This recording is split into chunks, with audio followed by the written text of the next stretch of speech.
dan ke Polda lagi. Oke, Assalamualaikum warahmatullahi wabarakatuh. Bismillahirrahmanirrahim. Allahumma sholli ala Sayyidina Muhammad wa ala ali Sayyidina Muhammad ibn Abdillah al-qaimi bi huquqillah madafaqillah wa farajallah. Mohon maaf ini teman-teman wartawan mulai tadi menunggu. Nah, akhirnya kita bisa bertemu. Nah, hari ini kami ke Polda Metro Jaya dalam rangka untuk melaporkan sebuah channel Rumongso ya. Channel Rumongso yang mana di situ pembicaranya adalah Ustadz Tabrani Sabirin. Ustadz Tabrani Sabirin. Yang namanya Ustadz itu biasanya menjauhi, yaitu 3 macam. Awas bahaya lidah, dusta, hibah, namimah. Nah, Ustadz Tabrani Sabirin ini orang Islam, seorang ulama, seorang ustadz. Kalau di channelnya kan ditulis Ustadz. Nah, kami melaporkan atas dasar apa? Atas dasar pencemaran nama baik dan berita bohong serta ujaran kebencian kepada guru kami. Dan saya di sini mewakili para wali murid yang mondok di Daku, yaitu pondoknya Kiai Yusuf Mansur. Jadi channel Rumongso ini, Ustadz Tabrani ini, hampir tiap hari itu isinya nyerang kepada Ustadz Yusuf Mansur. Tidak pernah melakukan yang namanya tabayun. Padahal di agama kita, agama Islam, agama yang rahmatan lil alamin, apalagi kalau kita sesama Muslim, sesama umat Islam, maka didahului yang namanya tabayun. Saya nggak tahu kalau Ustadz Tabrani ini mungkin karena kepentingan channel YouTube-nya, sehingga kalau nggak ngerasani, nggak hibah, nggak namimah, mungkin gatel mungkin kupingnya. Nah, maka dari itu mudah-mudahan laporan kami ini di Polda Metro Jaya nanti diproses hukum. Karena apa?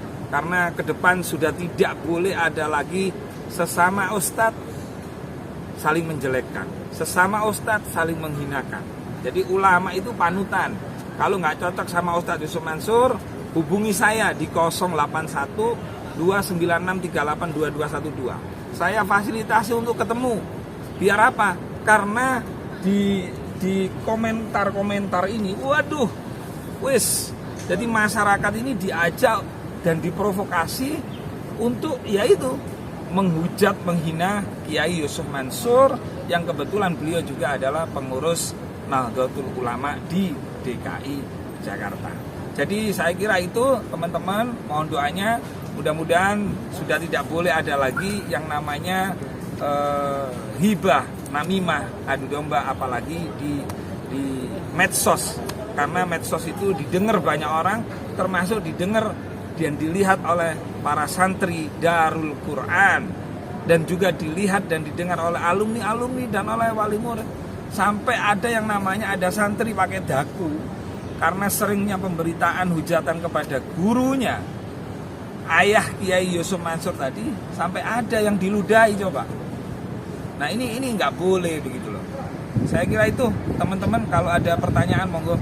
Ustaz, kalau boleh tahu apa isi dari ceramah itu sehingga memprovokasi atau menghasut?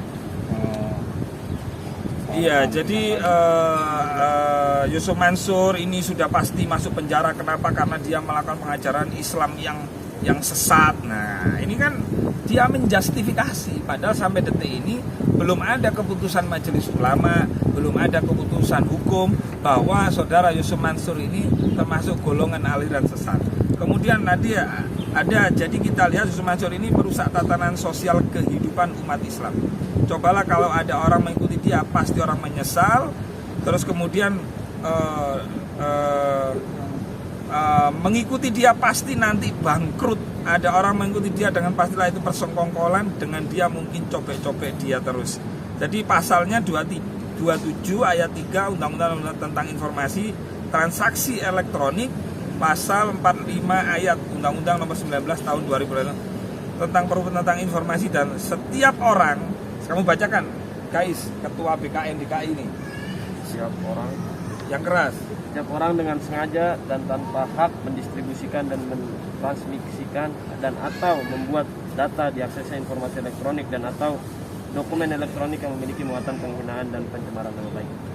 Jadi kita melaporkan dengan pasal 27 ayat 3 Undang-Undang ITE, terus pasal 28. Dendanya berapa dendanya ini?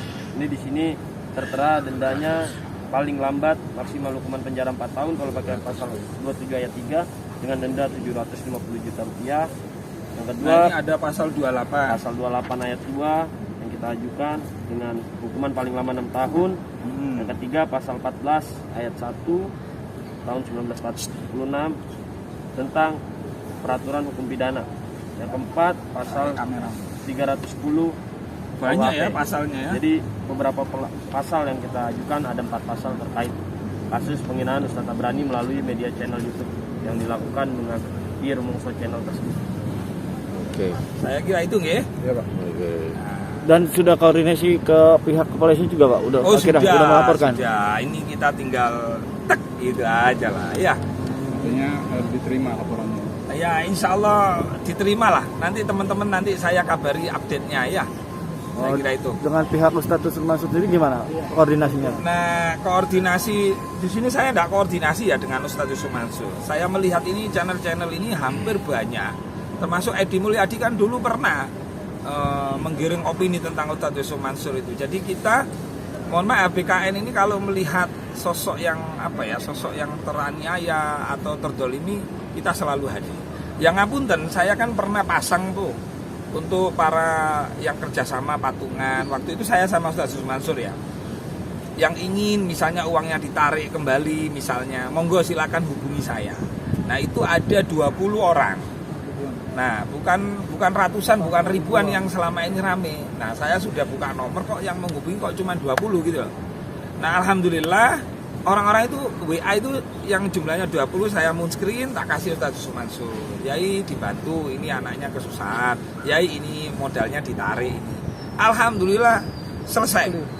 Clear, tuntas. Artinya begini loh. Apalagi kalau kita ini seorang ustadz, di agama itu kan sudah ada aturannya ya. Bagaimana misalnya kalau menyangkut masalah utang piutang ya didatangi, ditelepon, diselesaikan, bukan malah tambah dosa, malah tambah tindakan pidana itu. Saya kira itu. Tapi mau koordinasi dengan Ustadz Yusuf Mansur Saya tidak koordinasi dengan Ustadz Yusuf Mansur masalah ini. setelah ini Setelah ini mungkin beliau nanti tahu dari tayangan ini. media aja. Iya gitu loh. Karena nanti lah dikasih tahu semua, wong beliau ini ibaratnya wis sudah tahu channel-channel berapa, tambah sumpek nanti. Wis biar ini kita bikin ini perkara nanti Ustadz Yusuf Mansur tahu, ya wallahu alam, ya memang ini harus kita lakukan gitu. Jadi kita tidak dalam rangka kepentingan Ustadz Yusuf Mansur semata, tetapi sebagai seorang ustadz, sebagai seorang ulama harus menjaga marwah keulamaan tadi. Jangan menggunakan dunia medsos untuk menjatuhkan orang tanpa tabayun dulu, seperti itu. Jadi ini berlaku bagi semua ustadz, semua kiai, semua habaib. Jadi ketika menghadapi persoalan seperti ini sebaiknya dilakukan langkah-langkah tabayun. Kalau tabayun tidak ketemu, ya lakukan langkah hukum gitu. Bukan ngomong terus kayak orang paling bersih aja. Oke, apakah ada masukan dari para ulama-ulama NU tentang kasus yang Ada. dialami? Bahkan tokoh NU juga kita diminta untuk ya bukan membela ya namanya. Ini harus dinetralisir, nggak boleh seperti ini antara ulama saling itu gitu.